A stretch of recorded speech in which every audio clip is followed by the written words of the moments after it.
Au moins 4 personnes ont été tuées et 2 autres blessées lors des averses de vendredi, samedi et dimanche dernier. La quasi-totalité des rivières était en crue sur l'ensemble du territoire, a indiqué le directeur de communication du ministère de l'Intérieur, Albert Moléon.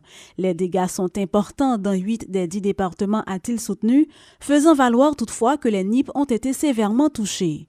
2398 maisons ont été inondées, de nombreuses têtes de bétail emportées et des plantations détruites. Plus de 2000 maisons ont été inondées dans le seul département des Nippes, notamment à Baradère et ses 3 sections rurales. Petite-Rivière de Nippes, Miragouane, L'Asile et Grand-Boucan ont également enregistré des dégâts importants. En ce qui a trait au décès, le ministère de l'Intérieur rapporte que 2 personnes ont été tuées à Port-de-Paix lors d'un éboulement de terrain, un autre à Gressier et un 4e à Bénay. Par ailleurs, les autorités locales ont fait état de pertes importantes dans les départements du Sud et de la Grand'Anse. Une partie de la ville d'Écailles a été également sous les eaux suite à ces intempéries. Le Centre national de météorologie annonce que le front stationnaire sur la région devrait provoquer de nouvelles averses sur les départements du Sud et de l'Ouest. Depuis 15 jours, l'ensemble du territoire a enregistré une hausse importante des précipitations. La semaine écoulée, au moins 4 personnes avaient été tuées lors des intempéries. En vertu des pouvoirs qui me sont conférés, je déclare lever la séance en Assemblée nationale. Députés et sénateurs se sont réunis ce lundi en Assemblée nationale en vue de clôturer la première session législative. Dans son discours de circonstance, le président de l'Assemblée nationale, Scholzer Chancy, a indiqué qu'aucune commission ne pourra mettre en question le mandat des parlementaires. Notons que les députés sont partis en vacances, mais ils sont prêts à sacrifier leur congé s'ils sont convoqués à l'extraordinaire. Soulignons également que le Sénat siège en permanence. Comme dans les pires situations, il y a toujours une éclaircie, une lueur dans les ténèbres. Il y a lieu d'interpréter l'accord du 5 février comme une rectification des erreurs du passé, comme étant une volonté d'apporter une solution à une crise aux contours menaçants pour notre pays et enfin, comme un ultime effort de remettre plus tôt possible, par les élections crédibles, la nation haïtienne sur la voie de la légalité constitutionnelle avec un nouveau président élu démocratiquement. Le seul objectif de l'accord du 5 février, pour reprendre son esprit, c'est de mettre en place des structures pour doter, dans le plus bref délai, le pays de ce nouveau président à la tête de l'État.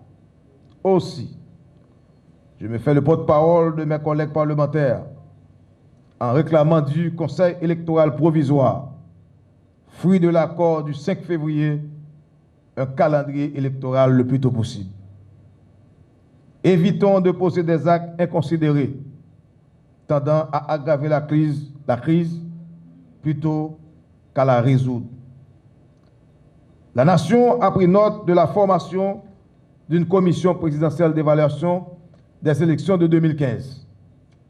Je rappelle au commissaire que la légitimité et la durée de notre mandat sont garanties par la Constitution et les lois de la République. Et par conséquent, aucune commission présidentielle, de quelque nature que ce soit, ne saurait remettre en question notre mandat en vertu du principe de la séparation des pouvoirs consacrés à travers des articles 60 et 60.1 de la Constitution de 1987 amendée. Honorables parlementaires, chers collègues, l'heure est grave. La nation se fragilise de plus en plus. À ce moment de la vie nationale, nous devons rester debout aux portes de la cité. Notre devoir d'homme d'État nous commande de ne pas quitter la barque alors qu'elle est en dérive. Aussi, consentons-nous à rester fermes au poste, à sacrifier même nos vacances pour être disponibles à toute convocation éventuelle et surtout pour faciliter toute solution de compromis avec l'exécutif. et pour sortir enfin d'une crise qui n'a trop duré. En accord avec mes collègues parlementaires, dont j'exprime ici l'opinion consensuelle et patriotique, nous sommes disposés à adopter la solution qui permet de sauvegarder les acquis positifs, de corriger les erreurs et créer les conditions pour renforcer les institutions étatiques sur des bases légales avec des élus légitimes dans le plus bref des délais. L'histoire des peuples connaît des moments difficiles et même tragiques.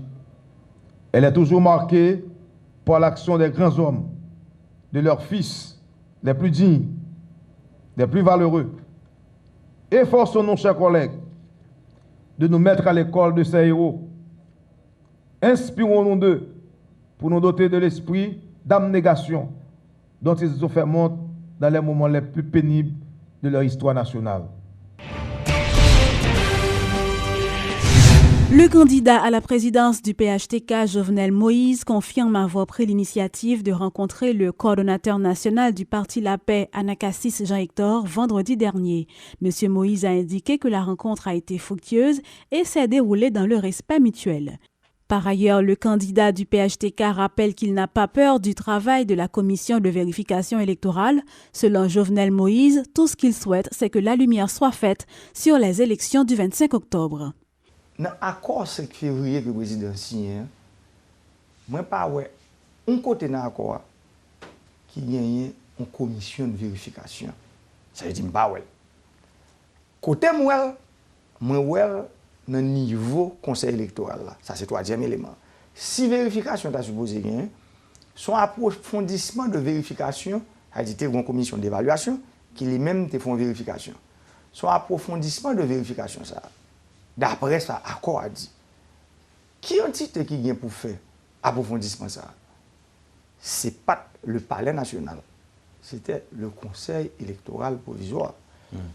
Malheureusement, nous voyons que tu as un jeu de ping-pong, tu as un retour de balle entre le palais et le conseil électoral provisoire. Et c'est ça qui vient accoucher, je dis à nos commissions, que le palais a formé. Moi-même, moi dis ça. Moi, il y a 508 992 personnes qui ont voté pour moi, qui représentaient 32,7% de masse votant. Il y a 1 560 000 personnes qui ont voté.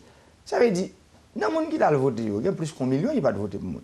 Il n'y a pas de problème si ces millions de personnes ont même de vérification. Ce n'est pas samedi qui est le problème. Moi, regardez qui entité qui m'a des vérifications. Ça veut dire vérification. Ensuite, Jovenel Moïse n'a pas peur de la vérification. Au contraire, je suis pour la vérification. Moi, pour tout type de vérification qui peut porter lumière sur les élections du 25 octobre. Parce que moi-même, c'est une élection du 25 octobre, je suis allé. Ça fait me dire je suis pour la vérification, qui est là pour la lumière, mais je suis contre toute forme de commission de falsification et de sélection. Ça veut dire, monsieur, il y a des destins pays en main. Jovenel Moïse, il y a 508 992 personnes qui ont voté pour lui. Il y a veillé en haut, il y a veillé en bas. Et nous, clairs avec lui, nous disons, nous plus fort, nous plus plus, nous plus sages, mais nous ne pouvons pas faire bac. Front de résistance et de mobilisation Nek Bonan, tel est le nom d'une nouvelle structure mise en place par des organisations de la société civile, dont le CONASOVIC en appui au candidat à la présidence du PHTK, Jovenel Moïse. Selon le leader du CONASOVIC, Rosemont Jean, cette structure se propose de lutter contre le travail de la commission de vérification électorale afin de faire échec au plan du président provisoire Jocelyn Privert, qui, selon lui, veut à tout prix écarter le candidat du PHTK de la course électorale.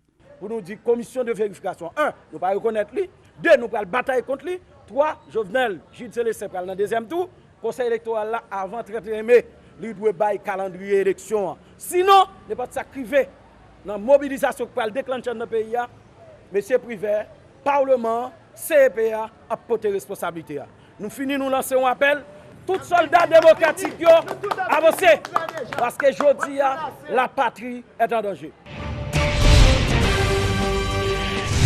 L'ex-sénateur Joseph Lambert invite le président Jocelyn Privert à entamer des négociations avec tous les secteurs de la vie nationale afin de trouver la meilleure formule pour éviter une plus grande crise au pays après 14 mai. L'ancien conseiller du président Martelly préconise une entente entre les trois pouvoirs de l'État afin de trouver une solution pour gérer le pays après les 120 jours du mandat du président provisoire. Même qu'on est que 14 mai, son date qui n'a l'esprit tout le monde parce que son date 1.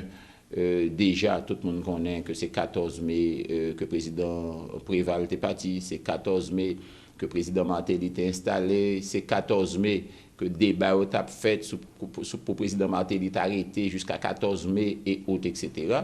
Mais ils sont dates tant que toutes dates. Et c'est ça qui fait d'accord que le 14 mai va le passer tant que tout jour, bien sûr.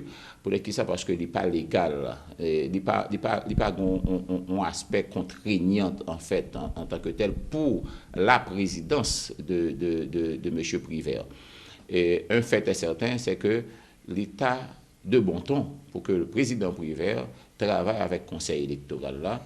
Et en attente de recommandations que la commission de vérification doit faire pour fixer une date lui-même pour l'élection, parce que c'est ce que les députés espèrent et c'est ça tout qui était, ça me déclaré, une motivation de l'international pour nous capables, ça que nous avons gagner un retour à l'ordre constitutionnel.